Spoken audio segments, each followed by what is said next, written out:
I think that kind of reverse engineering from Atlas, it seems to me to be in the big picture business and not do the 7 sequels to something.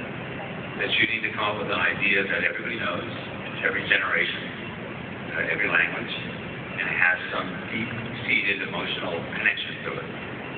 And use that as a starting point, and then hire a director that's got great visual shot, Rupert, Sam Raimi, and Burton, and then the cast, a great cast to follow. And, hopefully that you use these new techniques that are in filmmaking, so you do a modern version of a tale that has very deep emotional roots.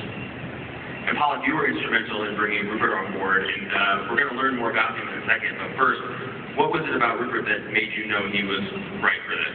I was chasing after Rupert for a couple of years, like a hot girl. I'd seen his work and was trying to tie him down and send him a couple of scripts. And when I developed Snow White, he was the first guy I had in mind because his commercials are just unbelievable. They're like 2 minutes of artwork. And I sent it to his agent. They read it right away and got it to Rupert. And one of the things that we did when we were developing this is that we wanted to make the definitive version that the Brothers Grimm fairy tale captured in terms of the tone and spirit. If they were alive today, they'd be most proud of this film.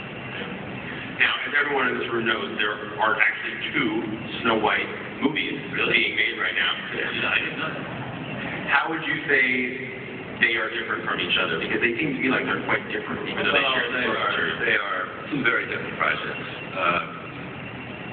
The Europe magazine issued a photoability column of Snow White. Today you'll see a bunch of imagery from our movie, and they're just very different pieces. Our movie, I like to think of as on the scale of Lord of the Rings, and in terms of size and scope and appetite, and in a tough, rough, active male-female picture.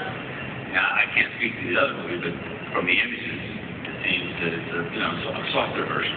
And the other part of this is, people get hung up on, there's 2 of these, and there's 4 of those.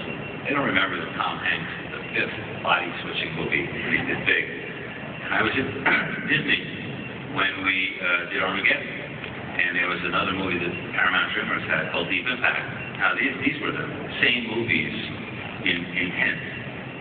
Michael Bay's was a little bit more aggressive, but they're essentially the same movie in intent. And they came out 7 weeks apart. And people went to both movies all over the world. And afterwards, I did some research because I was curious. And we asked people if they'd seen Deep Impact. What we found out is that they were more likely to come see Armageddon if they'd seen Deep Impact. So the fact is, people are interested in kinds of movies or they're not. And by the time a movie comes out, you understand the tone of it from all the different advertising that comes about it. And we're 10 weeks apart, so I think this kind of movie business is kind of lifetime. Yeah. Before I get to you, Rupert, I want to tell the crowd that this is kind of an introduction, many of us, for him. But what we don't know is that you're actually already pretty familiar with a lot of Rupert Sanders' work, especially if you're a gamer. And I want to show a little reel of some of the stuff that Rupert has done. You just didn't know it was directed by Rupert Sanders until now.